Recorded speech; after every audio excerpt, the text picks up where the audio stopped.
Assalamualaikum warahmatullahi wabarakatuh.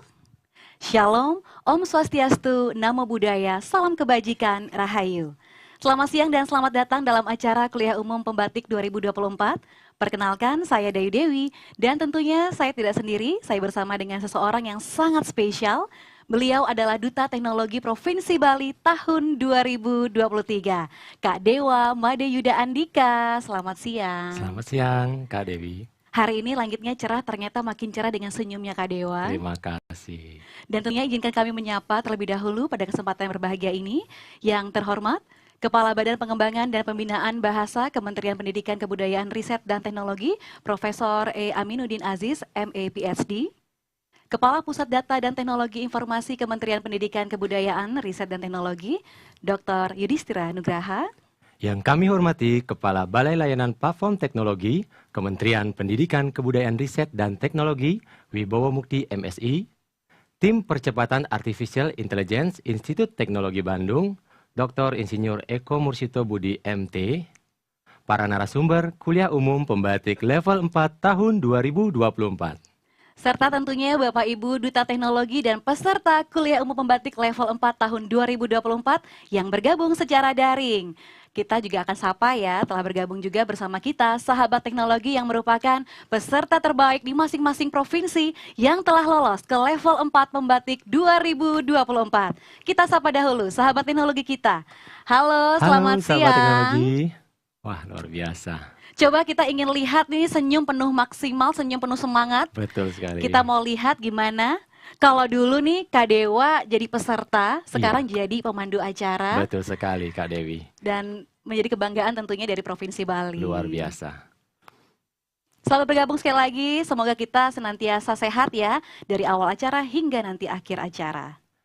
Baik Bapak Ibu semuanya, untuk mengawali acara, mari kita bersama-sama menyanyikan lagu kebangsaan Indonesia Raya. Para hadirin dimohon untuk mengambil sikap sempurna.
Demi kelancaran acara pada hari ini, marilah sejenak kita menundukkan kepala, seraya memanjatkan doa yang akan dipimpin oleh Duta Teknologi Provinsi Aceh tahun 2020. Kepada Bapak Fahrul Rozi, kami silakan. Assalamualaikum warahmatullahi wabarakatuh.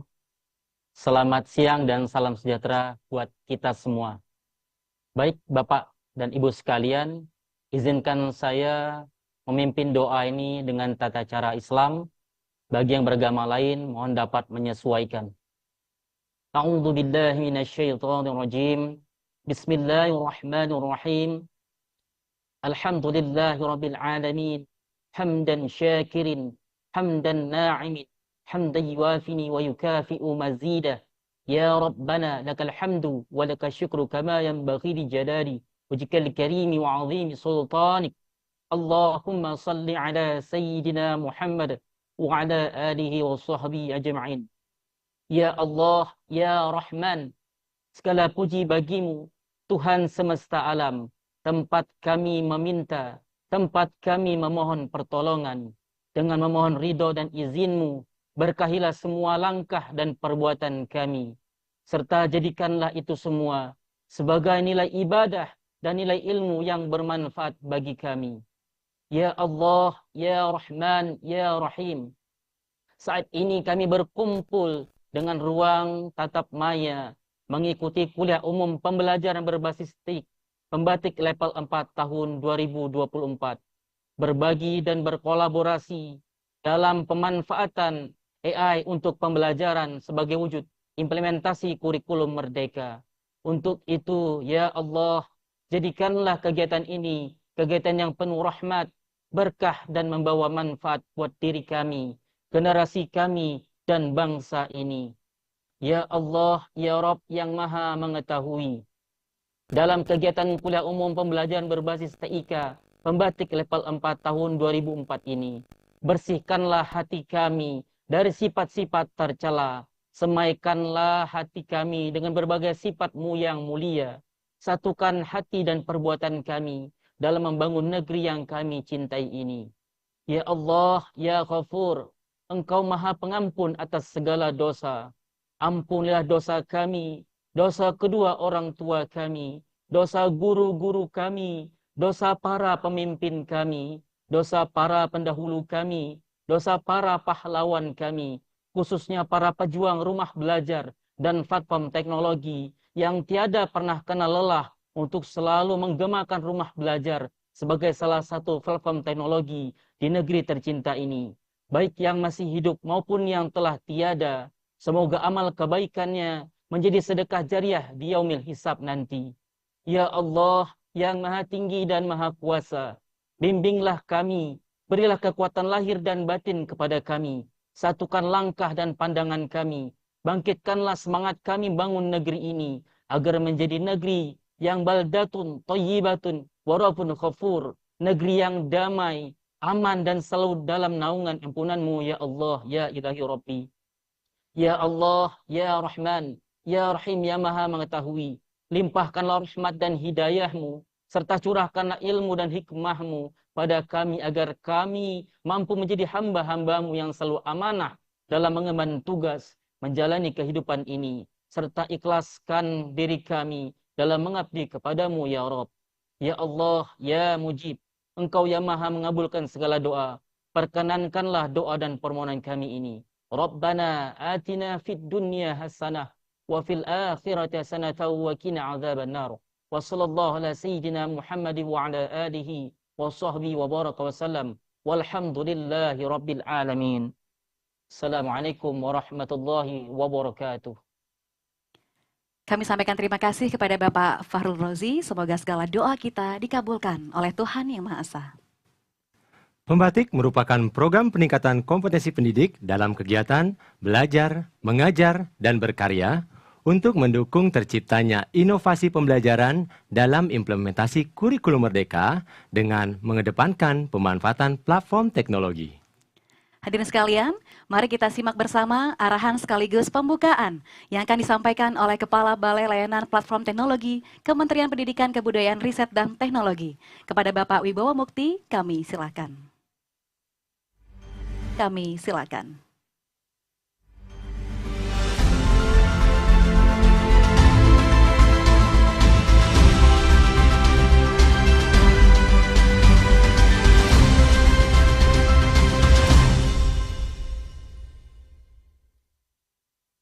Baik, bismillahirrahmanirrahim. Assalamualaikum warahmatullahi wabarakatuh. Selamat siang, salam sejahtera bagi kita semua. Yang saya hormati para pimpinan di Pusdatin, ada Pak Yudis, ada kemudian dari BLPT, ada Pak Bowo, dan juga para narasumber, serta para peserta pembatik yang hebat-hebat dari seluruh tanah air yang kami banggakan. Ini bahagia sekali saya bisa hadir pada kesempatan ini berbagi sedikit apa yang kami lakukan di Badan Bahasa terkait dengan upaya untuk melestarikan bahasa daerah melalui dukungan kecerdasan artifisial, ya, atau artificial intelligence. Saya lebih menggunakan kata kecerdasan artifisial daripada kecerdasan buatan, karena kalau nanti bolak-balik dikatakan AI begitu, atau kalau pakai bahasa Indonesia kecerdasan buatan jadi KB gitu ya. Jadi ingatnya ke KB gitu ya. Jadi saya pakai KA saja, tapi bukan KAI.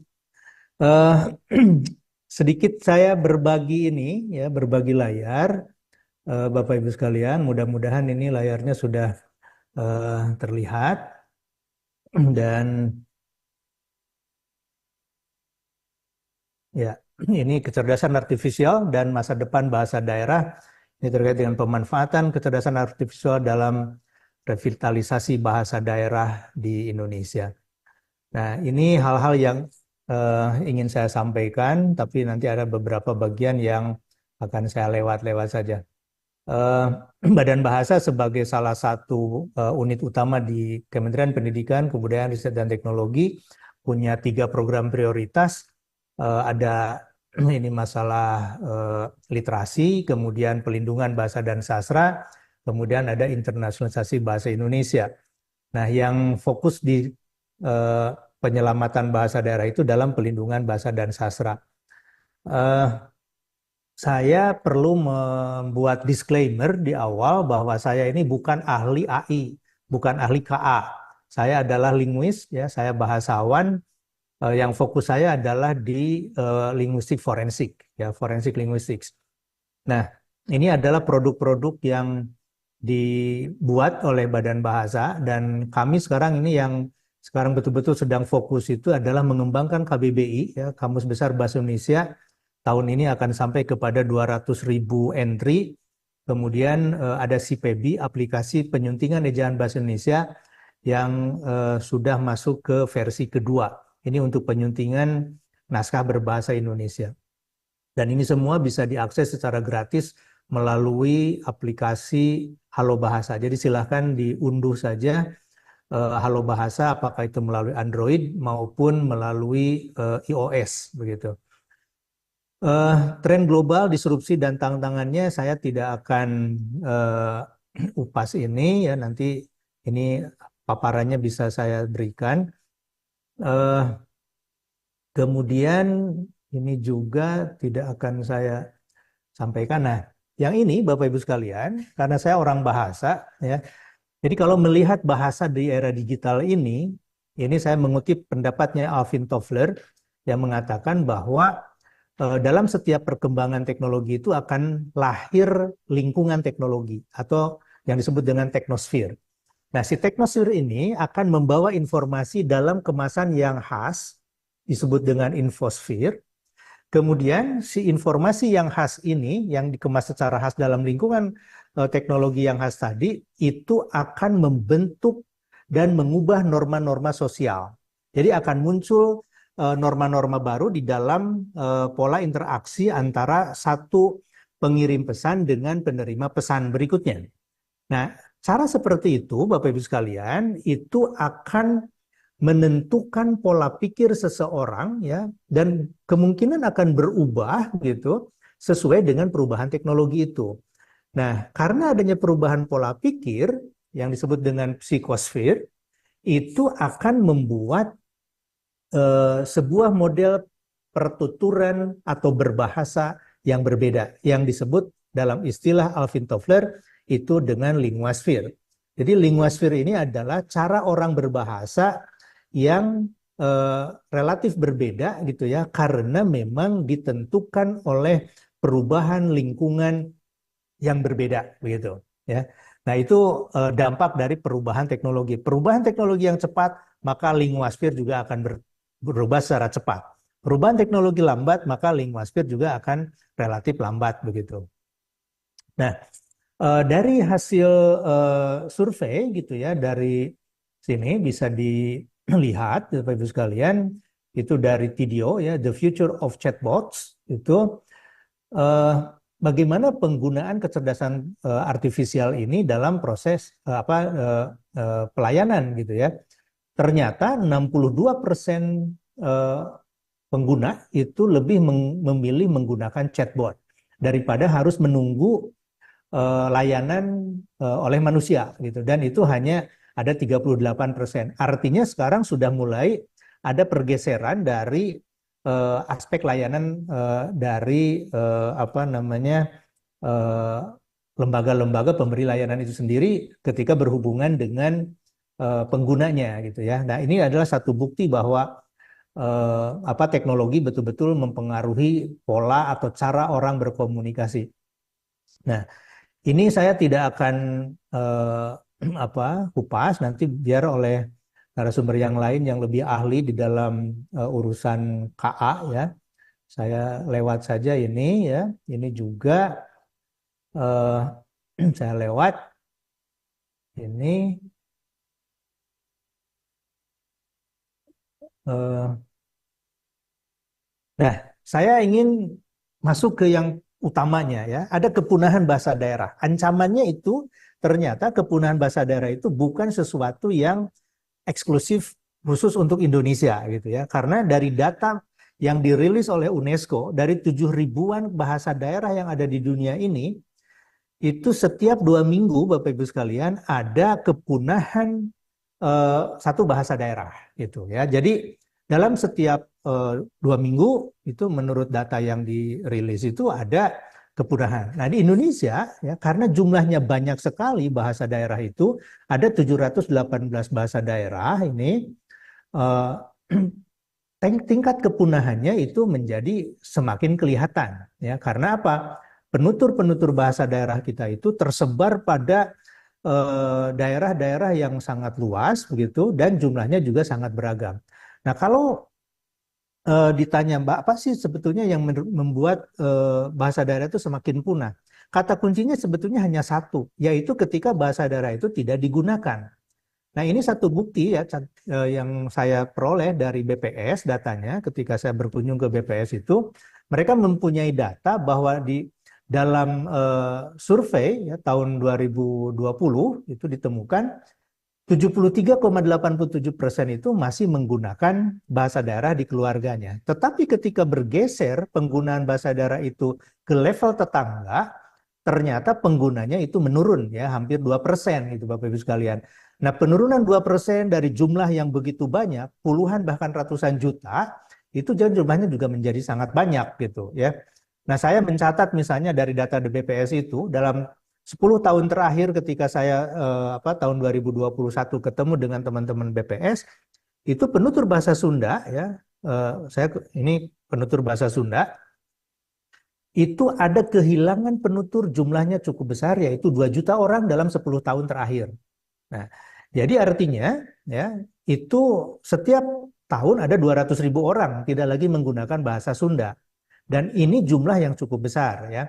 Memang sepertinya bagi orang Sunda tidak terlalu terasa karena jumlah penutur bahasa Sunda itu lebih dari 40 jutaan. Tapi coba bayangkan kalau misalnya penutur bahasa-bahasa daerah yang jumlahnya kecil. Kalau misalnya penutur bahasa daerah itu hanya ada 1.000 orang, 10.000 orang gitu. Kehilangan 1.000 orang ya, misalnya kemarin ketika ada bencana ya, bencana di Aceh misalnya, bencana di Palu, bencana di tempat-tempat yang lain. Ketika itu terjadi, ribuan orang meninggal, mereka adalah penutur bahasa daerah, maka itu menjadi kehilangan yang luar biasa. Nah, siapa saja ini para penutur bahasa daerah yang mulai meninggalkan bahasa daerahnya? Itu ternyata kalau pre-boomer atau baby boomer ya, usia-usia yang masih di atas 40 atau 50 tahun, itu relatif masih menggunakan bahasa daerah dengan ketat begitu ya. Nah, tapi kalau dalam generasi Gen Z atau post Gen Z itu hanya 60-an% saja gitu. Nah, ini artinya Bapak Ibu sekalian semakin ke sini semakin menurun ya penggunaan bahasa daerah itu. Nah, tren itu ya tampak di sini ya karena situasi kebahasaannya. Situasi kebahasaan di kita, kebahasa daerahan itu di wilayah barat jumlah penduduknya itu kan sangat padat, besar sekali. Jumlah bahasa daerahnya sedikit. Tapi coba bayangkan itu di sebelah timur, Bapak Ibu sekalian, misalnya di Sulawesi, Nusa Tenggara Barat, Nusa Tenggara Timur, Maluku, Papua gitu ya. Ini jumlah penduduknya itu relatif sedikit, tapi jumlah bahasa daerahnya banyak. Di Papua saja ada 428 bahasa daerah. Nah, sementara penuturnya itu kan jumlahnya sedikit gitu. Nah, ini yang akan mempengaruhi kualitas daya hidup bahasa daerah itu. Catatan kami, kajian vitalitas atau daya hidup bahasa daerah di Indonesia terhadap 87 bahasa daerah, itu ada 5 bahasa daerah yang sudah dinyatakan mati, Bapak Ibu sekalian. Ya. Nah, sementara yang 24 bahasa daerah itu masih dalam kondisi aman, artinya penuturnya masih cukup banyak gitu. Tetapi tren ini ada yang rentan mengalami kemunduran, terancam punah, kritis, itu mengalami kemunduran yang luar biasa, Bapak Ibu sekalian. Ya. Dan tadi saya katakan kata kuncinya adalah ketika para penutur tidak lagi menggunakan bahasa daerah itu dalam kehidupannya dan mewariskannya ke dalam kehidupan sehari-hari. Nah, saya dengan kawan-kawan di Badan Bahasa mulai 2021 kemudian melakukan penerapan eh, revitalisasi bahasa daerah. Nah, revitalisasi bahasa daerah ini berbeda dengan pembelajaran-pembelajaran yang terdahulu gitu. Saya dengan kawan-kawan itu memberikan peluang kepada para siswa, pada para guru, para pegiat bahasa daerah, para tokoh masyarakat, sastrawan atau apapun begitu yang giat dalam pelestarian bahasa daerah untuk menjadi bagian dari eh, apa dari program revitalisasi bahasa daerah, dan ini sudah menjadi bagian dari program Merdeka Belajar episode ke-17.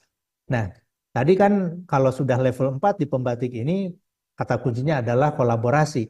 Nah, kami di Badan Bahasa berkolaborasi dengan berbagai pihak ya. Nah, pendekatan yang sangat holistik. Mengapa kami lakukan itu? Karena adanya data dari inovasi yang diberikan gitu ya kepada kami, dan itu sudah ada juga dipublikasikan. Ternyata kalau misalnya anak-anak kita yang pada tingkat awal ya, kelas 1, 2, 3 begitu, menggunakan bahasa daerah sebagai bahasa pengantar di dalam proses pembelajaran, itu ternyata hasilnya jauh lebih baik kalau dibandingkan dengan menggunakan bahasa Indonesia gitu ya, karena mereka belum mengetahui bahasa Indonesia dengan baik begitu. Nah, ini yang mendorong kami untuk mempromosikan penggunaan bahasa daerah terutama di daerah-daerah yang sangat sangat jauh gitu ya dari pembelajaran awal atau penggunaan bahasa Indonesia begitu, itu untuk menggunakan bahasa daerah. Nah, sementara bahasa Indonesia itu nanti akan menjadi jembatan yang akan mungkin baru dipelajari di kelas 3 akhir begitu ya, atau kelas 4 begitu ya. Dan ini yang sudah kami lakukan uji coba di beberapa wilayah bekerja sama dengan tim inovasi di bawah koordinasi Beskap. Nah, revitalisasi bahasa daerah sendiri ya, ini bagi kami ini sudah merupakan revolusi revitalisasi bahasa daerah masuk ke generasi keempat ya, dan itu mulai menggunakan teknologi kecerdasan artifisial. Nah, ini saya lewat saja gitu ya. Nah, apa yang membedakan ya revitalisasi bahasa daerah yang terdahulu dengan yang sekarang? Ini karena kami lebih fokus kepada penggunaannya ya, penggunaan bahasa daerah dibandingkan dengan mendokumentasikan unsur-unsur bahasa daerah itu, misalnya unsur morfofonologis, sintaksis, semantik, itu tidak terlalu menjadi perhatian kami, tapi kami lebih banyak kepada bagaimana bahasa daerah itu digunakan. Nah, di situ Bapak Ibu sekalian, kami memberikan kebebasan ya kepada para siswa untuk memilih pembelajaran yang materinya dipilih oleh mereka. Kami ada 7 materi yang disarankan, ada mulai misalnya menulis cerpen, menulis puisi, kemudian mendongeng, kemudian menulis aksara daerah, kemudian bahkan ada yang stand up komedi gitu ya. melawak tunggal. Nah, ini mereka semua diberi kebebasan dan mereka membentuk kelompok-kelompok kecil gitu ya. Nah, sampai tahun 2024 ini sudah ada 97 bahasa daerah yang kami revitalisasi. Nah, ini model-modelnya ya, karena modelnya berbeda-beda tergantung kondisi situasi bahasa daerah itu adanya di mana, apakah juga mereka si bahasa-bahasa daerah itu diajarkan atau tidak gitu di sekolah gitu ya. Ini menjadi pilihan kami gitu. Nah, ini persebaran bahasa-bahasa daerah yang kami revitalisasi gitu ya. Ada 97 bahasa daerah. Eh, ini daftarnya ya. Eh, dan dampaknya sudah terasa sekali ya bahasa daerah ini. Nah, saya ingin berbagi di sini lebih banyak ya. Bicara tentang penggunaan AI ya. Nah, di sini pertama kita lihat dulu tantangan revitalisasi bahasa daerah di era globalisasi ini. Pertama, masalah dominasi bahasa global ya. Bahasa Inggris terutama itu mempercepat pergeseran bahasa. Lebih banyak anak-anak gitu ya sekarang kita dengar misalnya lebih suka menggunakan bahasa Indonesia atau bahasa asing begitu daripada menggunakan bahasa daerah. Dan ini sebuah tantangan. Kemudian yang kedua ya, generasi muda itu lebih mengutamakan bahasa yang berprestise tinggi ya, demi mobilitas sosial ya, karena pergaulan. Kemudian yang ketiga, bahasa daerah dianggap kurang relevan dan dalam konteks remodernisasi kadang-kadang dianggap tidak keren gitu ya. Kemudian ada masalah tantangan terkait dengan infrastruktur digital yang terbatas untuk bahasa-bahasa daerah. Nah, nanti saya ingin sampaikan di mana para guru ya, para duta teknologi ini bisa menjadi bagian dari program revitalisasi bahasa daerah dengan menggunakan kecerdasan artifisial. Kemudian yang kelima, media sosial dan aplikasi lebih memfasilitasi penggunaan bahasa global. Dan yang keenam, representasi bahasa daerah itu masih sangat minim dan menyebabkan apa yang disebut oleh Paulillo itu dengan linguistic digital divide.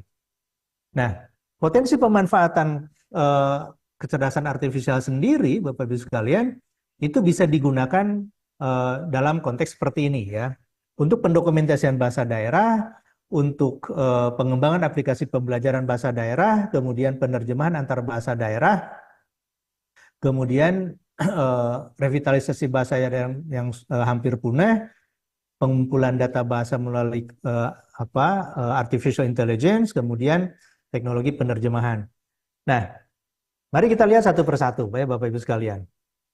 Kami di Badan Bahasa ini mulai menggunakan dukungan kecerdasan artificial ini untuk VIBA, ya, vitalitas kajian vitalitas bahasa. Nah, melalui VIBA ini kira-kira begini cara kerjanya itu. Jadi data bahasa daerah, ya, data yang ada data alamiah itu, ya, melalui korpus-korpus yang kita kumpulkan, baik itu melalui rekaman, melalui tulisan di koran, di majalah, di buku atau di apapun gitu media-media yang bisa kita akses gitu, dikumpulkan datanya, kemudian untuk bahasa-bahasa daerah ini akan deteksi gitu. Kalau misalnya ya si para pengisi data untuk masuk ke FIBA ini, misalnya kelompoknya adalah kelompok usia remaja, atau kelompok usia anak-anak, atau kelompok usia orang tua, dewasa, kakek-kakek, nenek-nenek, itu oleh algoritma yang ada itu di dalam FIBA ini akan terdeteksi mereka ini masuk ke kelompok yang mana. Semakin banyak data yang masuk ke dalam FIBA, ya, itu nanti akan semakin mudah kita mendeteksi seberapa besar potensi kepunahan bahasa daerah itu dan seberapa besar tingkat vitalitasnya gitu.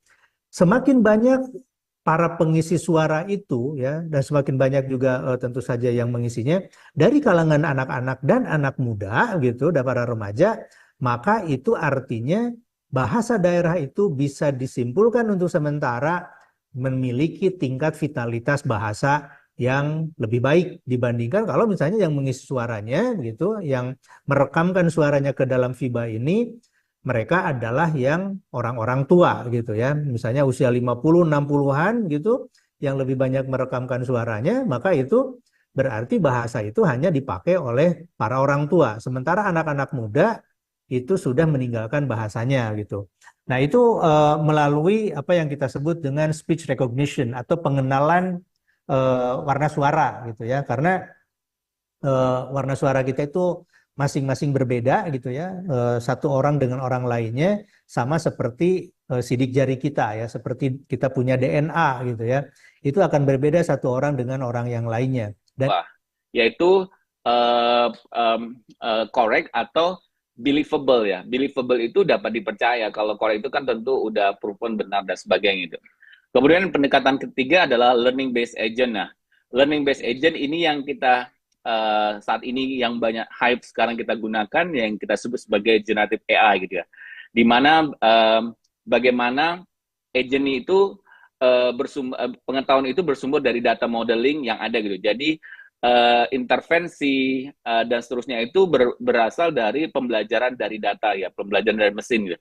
Sehingga apa? Sehingga diharapkan memberikan sebuah respon keputusan masa depan gitu ya. Tadi mungkin dalam konteks badan bahasa tadi dia ini menggunakan learning based agent untuk pemulihan atau pelestarian bahasa gitu. Nah, ini sedikit korpus datin ya sebagai salah satu unit kerja di Kemendikbud Ristek ya yang fokus terhadap pengolahan data dan pengolahan data dan statistik dan juga pengolahan teknologi informasi serta pendayagunaannya gitu. Dalam konteks pengolahan data dan statistik ya, ini menjadi hal yang penting. Karena kalau kita bicara AI tanpa data ya kita mau apa yang kita lakukan gitu ya.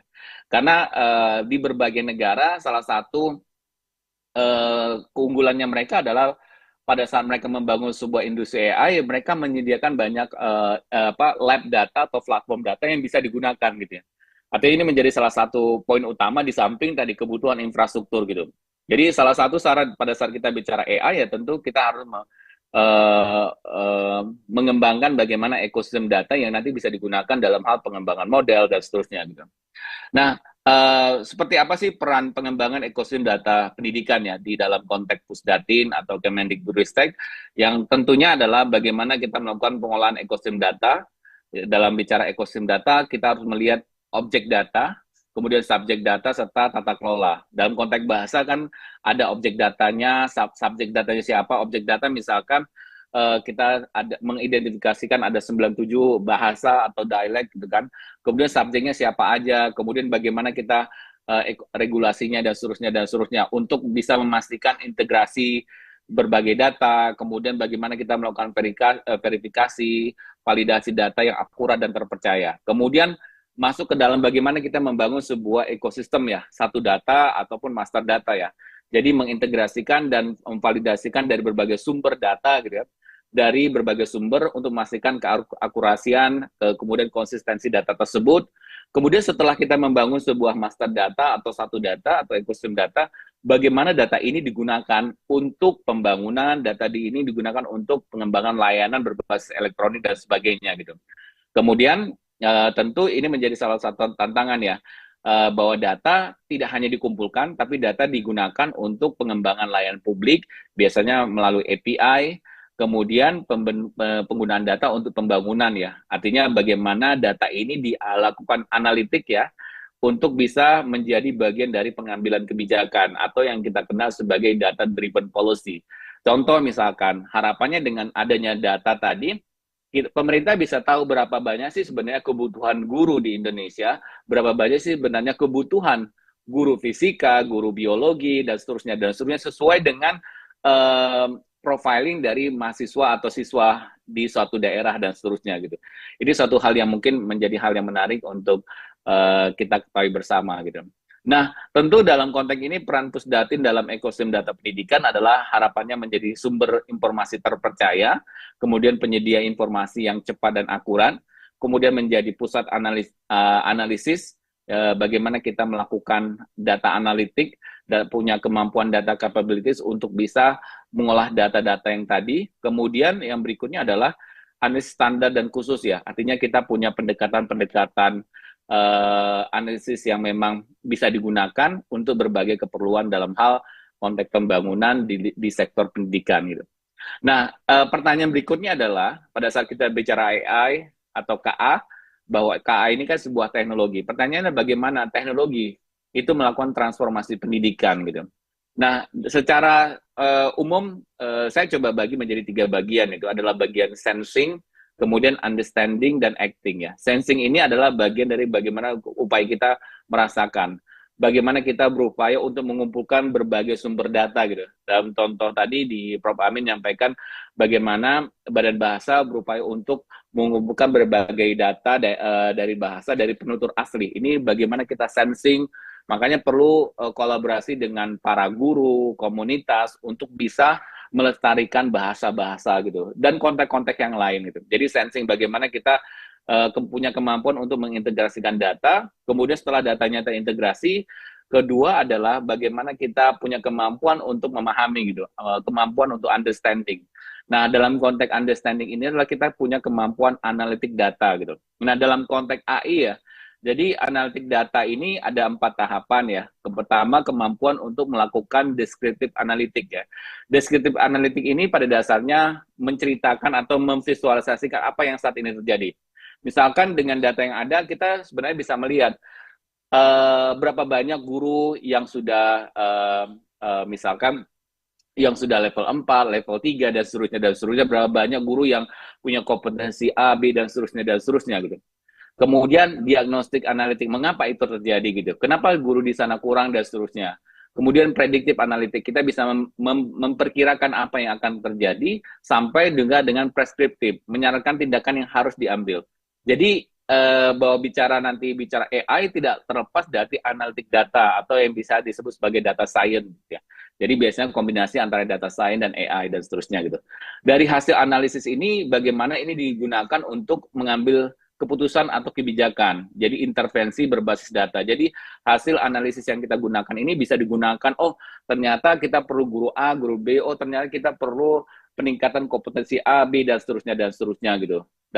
Dan ini menjadi bagian satu bahwa teknologi digunakan untuk purpose ya, teknologi by design for purpose gitu. Nah, ini secara umum ya, data untuk optimalisasi layanan publik, tentu yang paling penting adalah bagaimana kita membangun ekosistem data tersebut, mulai dari kemitraan, objek data, subjek, dan seterusnya, bagaimana kita membangun master data, open data, kemudian kemampuan untuk melakukan analitik gitu. Dan harapannya teman-teman dari duta-duta teknologi ya, tidak hanya menggunakan ke depannya mungkin perlu penambahan skill ya, minimal punya kemampuan data scientist ya untuk bisa mengolah data, bagaimana data itu nanti bisa digunakan untuk berbagai intervensi di tingkat sekolah, atau dari sisi guru bagaimana guru bisa melihat potensi-potensi yang ada di siswanya sehingga bisa memberikan pendekatan-pendekatan sesuai dengan potensi yang ada gitu ya. Ini inline dengan apa yang disampaikan oleh Ki Hajar Dewantara gitu ya, dan juga Pak Iwan, bahwa pada saat kita nanam seed mangga gitu ya, bibit mangga ya, kita harus meng-approach-nya dengan pendekatan menanam mangga, bukan menanam kopi dan sebagainya. Dan tentunya kita bisa meraih visi ke depan, tentunya membangun atau menciptakan generasi emas 2045. Nah, ini sedikit aja bagaimana proses sensing, understanding, acting. Jadi bagaimana di Pusdatin sebagai wali data mengintegrasikan data dari produsen data, mulai dari yang sifatnya internal, dari Setjen, Dirjen GTK, Paud Dashboard, sampai juga yang eksternal, integrasi data Dukcapil, Kemenak, BKN, dan seterusnya. Kemudian data ini nanti digunakan untuk unit kerja utama dan juga masyarakat, yang pada dasarnya nanti bagaimana pemanfaatan ini digunakan untuk semua pemangku kepentingan di lingkungan Kemendikbud, di sektor pendidikan, mulai dari siswa, mahasiswa, guru, dosen, orang tua, sekolah kampus, pemerintah, budaya bahasa, dan masyarakat secara umum gitu. Nah, ini sedikit saja, saya tidak panjang lebar menjelaskan alur dari pengolahan ekosistem data pendidikan. Jadi tahapan-tahapannya tentu kita bicara pengumpulan data, karena ini menjadi hal yang penting, integrasi data, verbal, kemudian bagaimana kita membangun ekosistem data, master data, kemudian dari master data ini bagaimana data ini dikelola untuk baik itu untuk pelaporan maupun analisis gitu, sampai dalam bentuk penyajian. Nah, kalau dalam konteks ini prosesnya ada data laporan dan analisis data. Contoh data laporan, di Pusdatin kami mengembangkan portal data yang harapannya ini menjadi sebuah portal yang menyajikan data dari berbagai format yang bisa diakses kapanpun dimanapun dengan keperluan tertentu gitu ya. Jadi ada nanti di dalamnya ada open data, ada satu data yang memang diperuntukkan untuk lingkungan pemerintahan, dan open data tentu ini yang tadi bisa dikembangkan untuk pengembangan model-model AI yang bisa digunakan tidak hanya di lingkungan Kemendikbudristek tapi juga di luar itu gitu. Kemudian analis data, contoh kaitannya dengan rapor pendidikan gitu. Rapor pendidikan ini kan salah satu hal yang penting untuk melihat bagaimana potensi dari sekolah itu gurunya seperti apa, bagaimana tingkat numerasi, literasi dari sekolah tersebut dan seterusnya. Sehingga ada dengan adanya data yang memiliki banyak variabel, tentu kita bisa melakukan intervensi. Oh, ternyata perlu ada peningkatan A, peningkatan B, oh perlu ada pengembangan kompetensi guru A, B, dan seterusnya, dan seterusnya. Dari hasil tadi yang kalau kita menggunakan AI, melakukan prescriptive analytic ya, memberikan rekomendasi-rekomendasi apa yang perlu dilakukan gitu. Ini contoh tadi secara teknis ini tidak saya sampaikan, tapi pada dasarnya bagaimana bahwa ekosistem data ini harapannya bersumber dari internal dan eksternal dan juga digunakan oleh seluruh pemangku kepentingan. Gitu. Nah, tantangan dalam sistem pengolahan data pendidikan yang pertama kaitannya dengan kualitas data. Gitu. Nah, kualitas data yang masuknya. Jadi datanya dari berbagai sumber, baik internal ini bagaimana memastikan, tentu kita harus tahu bahwa bagaimana memastikan kualitas data gitu. Karena belum tentu masing-masing sumber data ini memiliki kualitas data yang sama atau standar data yang sama dan sebagainya, menjadi tantangan gitu. Walaupun kita sudah punya ada regulasi, bagaimana kita mau push bahwa standar datanya sama, kualitasnya harus sama dan seterusnya gitu. Kemudian bagaimana kita membangun master data yang lengkap gitu ya, yang komprehensif, kemudian keluaran data yang siap dikonsumsi ya. Artinya kita membangun data mart ya, istilahnya data mart, yang nanti data ini bisa dikonsumsi untuk pengembangan aplikasi, layanan berbasis elektronik, atau juga pemanfaatan data untuk pembangunan gitu ya. Kemudian yang kedua adalah analisis data gitu. Analisis data ini adalah bagaimana kita menggunakan metode analisis yang sesuai gitu. Jadi kalau kita bicara AI gitu ya, jadi kalau kita bicara AI, tentu kita bicara teknologi yang sesuai itu seperti apa gitu. Jadi bagaimana penerapannya, kemudian bagaimana kita membangun sebuah rekomendasi yang akurat sebagai bagian dari data-driven policy gitu ya.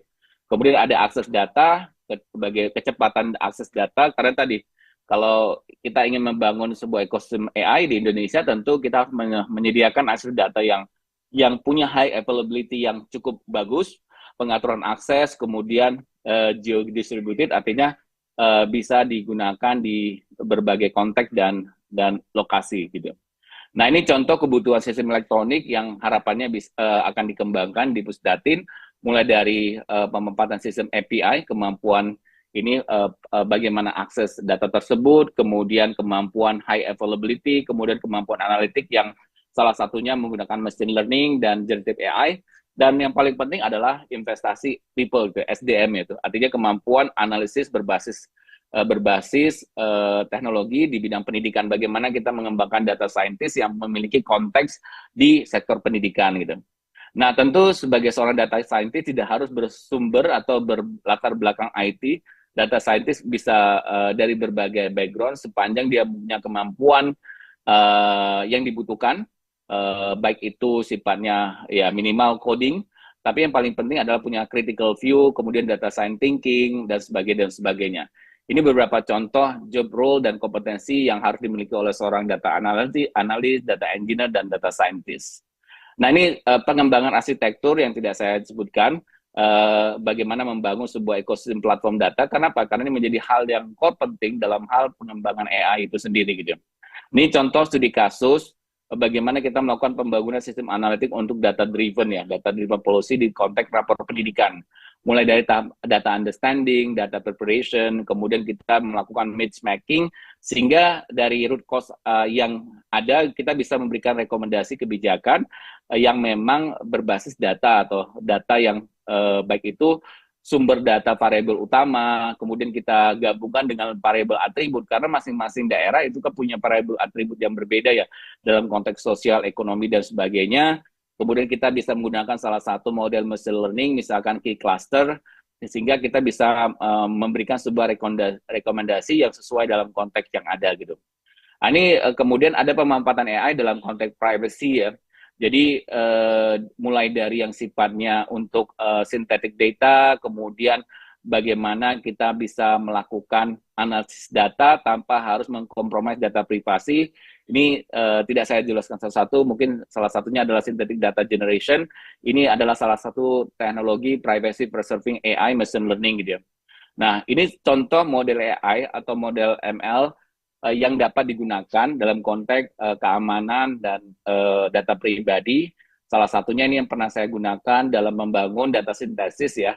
Jadi dari data raw yang memiliki data pribadi, kemudian dibangunlah data sintesis yang atribut-atribut data pribadi sudah tidak ada, namun pada saat diolah, diproses antara data raw dengan data sintesis menghasilkan output yang sama gitu. Dengan menggunakan GAN ya, Generative Adversarial Network gitu. Ini contoh ya dalam konteks studi kasus kedua, pengamanan data pokok penyidik atau Dapodik untuk analisis data. Jadi kalau kita lihat data Dapodik itu berisikan data-data pribadi dari siswa, guru, dan seterusnya gitu ya.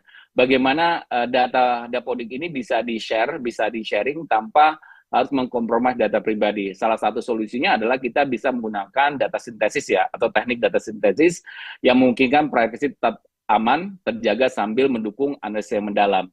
Dengan kata lain, tadi kita salah satu teknik yang kita gunakan dengan GAN dan tentu dengan variation auto encoder lainnya untuk menghasilkan data sintesis tersebut. Manfaatnya apa? Jadi data itu bisa dibagi pakaikan tanpa khawatir kaitannya dengan pelanggaran data pribadi, tanpa khawatir terkait dengan compliance dari Undang-Undang PDP dan sebagainya.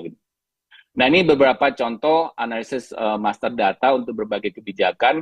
Tadi kita bicara analisis profil keterkaitan antara siswa dan orang tua, kemudian dalam konteks yang paling krusial di Indonesia adalah analisis anak putus sekolah atau EPS, kemudian juga nanti dengan adanya kepemimpinan baru kaitannya dengan bagaimana kita melakukan validasi data bantuan sosial dan makan bergizi dari berbagai sumber. Dan tentu bicara AI, bahwa AI is nothing without the data, artinya kita harus memperkuat data tersebut, dan tentu di satu sisi infrastruktur menjadi hal yang paling penting. Dan ke depan gitu ya, bagaimana kita mengembangkan AI? Apakah kita menggunakan AI yang existing atau kita membangun AI atau LLM baru ya? Mungkin tahapan pertama kita bisa menggunakan existing sambil kita mengembangkan LLM, lokal LLM yang nanti menjadi salah satu karya anak bangsa, dan harapannya bisa lahir dari para guru, dari duta teknologi, para guru yang ada di Indonesia. Mungkin itu yang bisa saya sampaikan. Terima kasih. Assalamualaikum warahmatullahi wabarakatuh.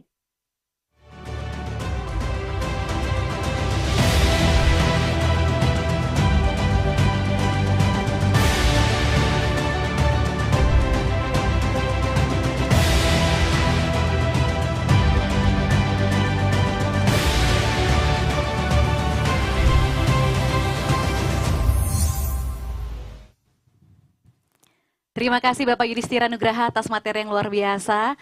Saya sangat senang beliau ini adalah orang yang tepat memimpin Pusdatin, karena kenapa? Sangat berpengalaman, dan tentunya data ini kata beliau ya,